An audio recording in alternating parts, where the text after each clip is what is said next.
Item ಯಾವುದೇ ಇರಲಿ try ಮಾಡಿ ಆಚಿ ಚಿಕನ್ ಮಸಾಲಾ. ಆಚಿ ಚಿಕನ್ ಮಸಾಲಾ ತುಂಬ ಬಾಲ್ಯ ಅಂತ ಬಂದಾಗ ಸರ್ ಎಲ್ಲೂ ಹೇಳದಂಥ ವಿಚಾರ ಇದು ನನ್ನ ನೆನಪಲ್ಲಿ ಉಳಿಯುತ್ತೆ ಅನ್ನೋದಿದ್ರೆ ಏನು ಹೇಳೋದಕ್ಕೆ ಇಷ್ಟಪಡ್ತೀರಿ ಸರ್? ಬಡತನ, ಕಷ್ಟ, ನೋವು, ಅವಮಾನ ಈ ಥರದ್ದು ಯಾವುದಾದ್ರೂ ಇದ್ರೆ ಹೇಳೋದಿದ್ರೆ ಅಲ್ಲಲ್ಲ, ಈಗ ಬಡತನ ಅಂತಂದ್ರೆ ಏನಾಗ್ತಿತ್ತು ಅಂತಂದರೆ ನಮ್ಮಲ್ಗ ಒಂದು ಆವತ್ತಿನ ಕಾಲದಲ್ಲಿ ದುಡ್ಡಿನ ಬೆಲೆ ಕಡಿಮೆ, ಬೆಲೆ ಜಾಸ್ತಿ, ದುಡ್ಡುಗಳು ಕಡಿಮೆ. ನಮ್ಗೆ 50 ಪೈಸೆ ಆಯ್ತು ಬಿಟ್ರೆ ಹಬ್ಬ ಏನೇನೋ ತೊಗೊಂಡ್ಬಿಡ್ಬೋದು ಅದ್ರ 50 ಪೈಸದಲ್ಲಿ. ಆಮೇಲೆ 5 ರೂಪಾಯಿ ಕೊಟ್ಟು ಕಳಿಸ್ಕೊಡೋರು ನಮಗೆ ತಿಂಗಳಿಗೂ 2 ತಿಂಗಳಿಗೂ ಖರ್ಚಿಗೆ ಅಂತ. ಅದು ಹಿಡಿತದಲ್ಲಿ ಖರ್ಚು ಕೊಡ್ತಿದ್ವಿ.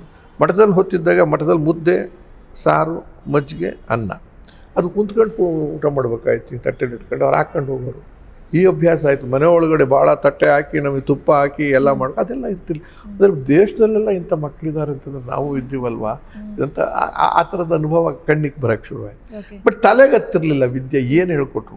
ಏಕ್ದಮ್ ಸಂಸ್ಕೃತ ಶುರು ಮಾಡ್ಬಿಟ್ರಲ್ಲಿ ಮಠದಲ್ಲಿ. ಆಮೇಲೆ ಇಂಗ್ಲೀಷ್ ಏಕ್ದಮ್ PUC ಹೋದ ತಕ್ಷಣ ಏನೂ ಅರ್ಥ ಆಗಿಲ್ಲ. ಕೊನೆಗೆ ದುಃಖ ಆಯಿತು. ಬಿಟ್ಟು ಹೋಗೋಕ್ಕೆ ಮನೇಲೂ ಕಷ್ಟ. ಇದೆಲ್ಲ ಅದು ನಡೆದ ಘಟನೆಗಳಂತ ಅಂದರೆ ಮಠದಲ್ಲಿ ಏನಾಗ್ತಿತ್ತು, ನನಗೆ ನನ್ನ ಜೊತೆಯಲ್ಲಿ ರೂಮಲ್ಲಿ ಇದ್ದವರೆಲ್ಲನೂ ಒಂದಲ್ಲ ನನಗಿಂತ ಬಡವರು, ನಾಲೆಡ್ಜು ಮಾರ್ಕ್ಸ್ ನೋಡಿದ್ರೆ ಅವರು ಚೆನ್ನಾಗಿ ತೆಗಿತಾಯಿದ್ರು, ಅರ್ಥ ಮಾಡ್ಕೋತಿದ್ರು, ಏನೋ ಕತೆ ಗೊತ್ತಾಗ್ತಿತ್ತು. ಯಾಕೆ ಹಿಂಗೆ ಅಂತ ಅಂದ್ಕೊಂಡಾಗ ಆವಾಗ ಹಠ ಮಾಡ್ಕೊಂಡಿಲ್ಲ, ಬಂಡತನ ಬೇಕು, ಧೈರ್ಯ ಬೇಕು, ಶ್ರದ್ಧೆ ಬೇಕು, ಕಮಿಟ್ಮೆಂಟ್ ಬೇಕಾಗುತ್ತೆ ಅಂತ ಶುರು ಮಾಡಿದೆ. ಆದರೂ ನಾಲೆಡ್ಜ್ ವೈಸ್ ಬರಲಿಲ್ಲ. ಆದರೆ ತುಂಟಾಟ ಒಂದು ಮಾತು ಹೇಳ್ತೀನಿ. ಮಠದಲ್ಲಿ ಸ್ವಾಮಿಗಳಿಗೆ ಎಲ್ರಿಗಿಂತ ಹೆಚ್ಚಿಗೆ ಪರಿಚಯ ಆಗಿದ್ದೆ. ದಡ್ಡ ವಿದ್ಯಾರ್ಥಿ, ಮುಗ್ಧ ವಿದ್ಯಾರ್ಥಿ, ಏನೂ ಗೊತ್ತಿಲ್ಲದೆ ಇದ್ದರೂ ಕೂಡ ಹೆಂಗೆ ಪರಿಚಯ ಆದೆ ಅಂತಂದರೆ ಅಲ್ಲಿ ಶ್ರಮ ಜೀವನ ಅಂತ ಕಲಿಸೋರು ಮಠದಲ್ಲಿ. ಬರೀ ಪಾಠದ ಪುಸ್ತಕಗಳದ್ದೇ ಬದನೆಕಾಯಿ ಎಲ್ಲ ಅದು ಕಲಿಸ್ತೇ ಇದ್ದು. ಒಂದು ವೇಳೆ ಓದೋಕ್ಕಾಗದೇವ್ರಿಗೂ ಆಚೆ ಹೋದರೆ ಹೆಂಗೆ ಜೀವನ ಮಾಡಬೇಕು, ವಿದ್ಯಾಭ್ಯಾಸ ಇಲ್ದಿದ್ರೆ ಅನ್ನೋ ಪ್ರಶ್ನೆ ಬಂದಾಗ ಶ್ರಮ ಜೀವನ ಅಂದರೆ ಕೈ ಕೆಲಸ ಏನಾದರೂ ಮಾಡ್ಕೊಂಡು ಬದುಕುವಂಥದ್ದು, ಹೊಲ ಓಡೋದು, ಆಮೇಲೆ ಮನೆ ಕಟ್ಟೋದು, ಗಾರೆ ಕೆಲಸನೋ ಇದಕ್ಕೆಲ್ಲ ಇರ್ತದಲ್ಲ. ಅಲ್ಲಿ ಮಠದಲ್ಲಿ ಆ ಕೆಲಸಗಳು ನಡೀತಿರೋದಕ್ಕೆಲ್ಲನೂ ಡ್ಯೂಟಿ ಹಾಕೋರು ನಮ್ಮನ್ನು. ಡ್ಯೂಟಿ ಅಂದರೆ ಮಾಡಿ ಅಂತ ಅಂದರೆ ಗೊತ್ತಾಗಲಿ, ಕರ್ಣೆ ಹಿಡ್ಕೊಂಡ್ರೆ ಹೆಂಗೆ, ಇಟ್ಟಿಗೆ ಒರೋದು ಹೆಂಗೆ, ಇಟ್ಟಿಗೆ ಜೋಡಿಸೋದು ಹೆಂಗೆ, ಮಂಕ್ರಿ ಹಿಡ್ಕೊಳ್ಳೋದು ಹೆಂಗೆ, ಹುಲ್ ಕುಯ್ಯೋದು ಹೇಗೆ ನೋಡಿ ಬರೋದು ಅಷ್ಟೇನಲ್ಲ. ಇಲ್ಲಿ ಒಂದು ವೇಳೆ ಏನೋ ಹೆಚ್ಚು ಕಡಿಮೆ ಆದರೆ ಏನಾದ್ರು ಮಾಡ್ಕೊಂಡು ಹೋಗಲಿ ಬಿಸ್ನೆಸ್ ಅಂತ ಸ್ವಾಮಿಗಳದ್ದು ಉದ್ದೇಶ. ಅಂಥ ಕೆಲಸ ಮಾಡುವಾಗ ನಾನು ಸ್ವಲ್ಪ ಕೊಬ್ಬರಿಂದ ಬೆಳೆದ್ಬಿಟ್ಟಿದ್ದೆ ಮನೆಯಲ್ಲಿ. ತುಪ್ಪ ಗಿಪ್ಪ ಹಾಕಿ ಎಲ್ಲ ಬೆಳೆಸ್ಬಿಟ್ಟಿದ್ದು. ಅಂದರೆ ಒಬ್ಬನೇ ಮಗ ಅಂತ ಬಡತನದಲ್ಲಿ ಸುಖನ ಕಂಡುಬಿಟ್ಟಿದ್ದು. ಅಲ್ಲಿ ಹೋದರೆ ನಾನು ಎಷ್ಟು ತುಂಟ ಅನ್ನೋದಕ್ಕೆ ಎಂಥದ್ದು ಒಂದು ಶ್ರಮಜೀವನದಲ್ಲಿ ಮಾಡ್ತಿರ್ಬೇಕಾದ್ರೆ ಒಬ್ಬ ಮೇಷ್ಟ್ರ ಮೇಲೆ ನಾನು ತಲೆಗೆ ಹೊರಿಸ್ತಿದ್ದಾಗ ಕಳ್ಳಾಟ ಆಡ್ಕೊಂಡು ತಪ್ಪಿಸ್ಕೊತಿದ್ದೆ. ಅವ್ರು ಹೊಡೆದು ಗಿಡದು ನನಗೆ ಬೈದು ಎಲ್ಲ ಮಾಡ್ಬಿಟ್ಟಿದ್ರು. ಸಿಟ್ಟು ಬಂದುಬಿಟ್ಟಿತ್ತು. ಅಂಥದ್ದೆಲ್ಲ ಸಿಟ್ಟು ಬಂದ್ಬಿಡೋದು ಅವಾಗ ಅವ್ರ ಮೇಲೆ. ಆ ಮನುಷ್ಯ ಎಷ್ಟೊಂದು ಅಹಂಕಾರ ಈ ಮನುಷ್ಯನಿಗೆ ಅಂತ. ನನಗೆ ಅಹಂಕಾರ ಇರ್ತಿತ್ತು, ಅವ್ರಿಗೂ ಇದೆ. ಆವಾಗ ಏನು ಮಾಡೋದು. ಆಮೇಲೆ ಆ ಮನುಷ್ಯ ಪನಿಷ್ಮೆಂಟ್ ಅಂತ ನನಗೆ ಎಲ್ಲರಿಗೂ 8 ಇಟ್ಟಿಗೆ ವರ್ಷಿದ್ರೆ ತಗೊಂಡೋಗೆಲ್ಲ ಹಾಕೋದು. ನನಗೆ 12 ವರ್ಷ ಅಂದರೆ ಏನು 12, 13, 14 ವರ್ಷ ಇರ್ಬೋದು ನನಗೆ ಅನಿಸುತ್ತೆ. 7ನೇ ಕ್ಲಾಸು, 7, 5, 12, 13 ವರ್ಷ ಇರ್ಬೋದು. ಅದು ಏನು ಮಾಡೋದು ಕತೆ. ಈ ಬುದ್ಧಿ ಮೇಷ್ಟ್ರು ಬೇರೆ ಇದು ಮಠ ಬಿಡಿಸ್ಬಿಟ್ರೆ ಅಂತ. ಒಂದು ದಿವಸ 2 ದಿವಸ ಆಗಿತ್ತು, ಒತ್ತಿದ್ದೆ, ಕತ್ತೆಲ್ಲ ನೋವು ಬಂದಿತ್ತು. ಇನ್ನೊಂದು ದಿವಸ ಸ್ವಾಮಿಗಳು ಸಾಮಾನ್ಯವಾಗಿ ಇದನ್ನೆಲ್ಲ ನೋಡೋಕ್ಕೆ ಅಂತ ಬರ್ತಾರೆ. ಸ್ವಾಮಿಗಳು ಪಾದರಕ್ಷೆ ಗೊತ್ತಲ್ಲ, ಮರದ್ದು ಪಾದರಕ್ಷೆ. ಅದು ಟಾರ್ ಮೇಲೆ ಹೋಗ್ತಿದ್ರೆ ಕರ್ರ ಟಕ ಟಕ ಅನಿಸಿ ಆ ಕೊಡೆ ಹಿಡ್ಕೊಂಡು ಬರ್ತಿದ್ದಾರೆ. ಒಂದು ಐಡಿಯಾ ಹಾಕ್ಕೊಂಡು ಇವತ್ತು ನಾನು ಮೇಸ್ಟ್ರಿಗೆ ಬುದ್ಧಿ ಕಲಿಸ್ಬೇಕು. ಈಗ ಬುದ್ಧಿ ಕಲಿಸೋ ಐಡಿಯಾ ಇದು ಓದೋ ಬುದ್ಧಿ ಅಲ್ಲ.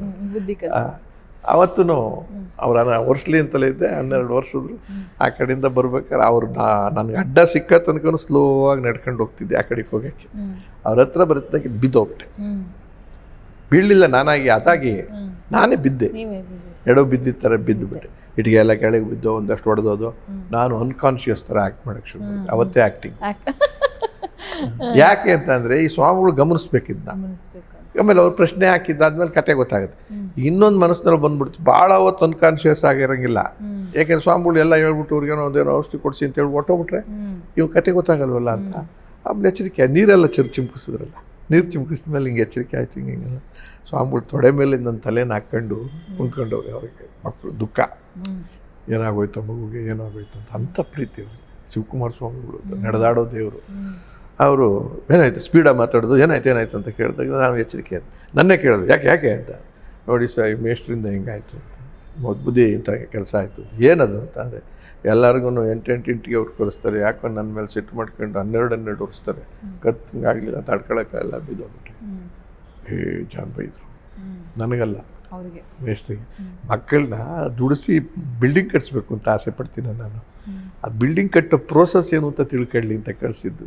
2 ಇಟ್ಟಿಗೆ ಹೋದ್ರೇನು 1 ಇಟ್ಟಿಗೆ ಅವ್ನ ಕೈಲಾಗವಷ್ಟು ಒರೆಸ್ಬೇಕು.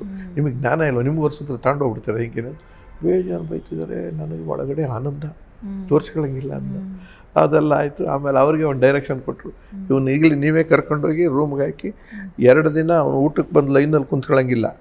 ನಿಮ್ಮ ಮನೆಯಿಂದ ಮೆಣಸಿನ ಸಾರು ಅನ್ನ ಮಾಡ್ಕೊಂಡು ಕೊಟ್ಟು ಹೊರಗಿರ ಬರುತ್ತೆ ಅವ್ರಿಗೆ, ಹೊರಗಿರ ಬರ್ಬೋದು, ಅದು ಕೊಡಿ ಅಂತೇಳಿ. ಆ ಸ್ವಾಮಿಗಳು ಬೈಕೊಂಡು ಬಂದು ಊಟ ಇಲ್ಲ. ಸ್ವಾಮಿಗಳು ಹೇಳಿದ್ಮೇಲೆ ಆರ್ಡ್ರು. ಅವ್ರಿಗೆ ಸಿಟ್ಟು, ನನಗೆ ಇನ್ನೂ ಸಿಟ್ಟು ಜಾಸ್ತಿ. ನಾನು ಅದೇನು ತೋರಿಸ್ಕೊಂಡಿಲ್ಲ.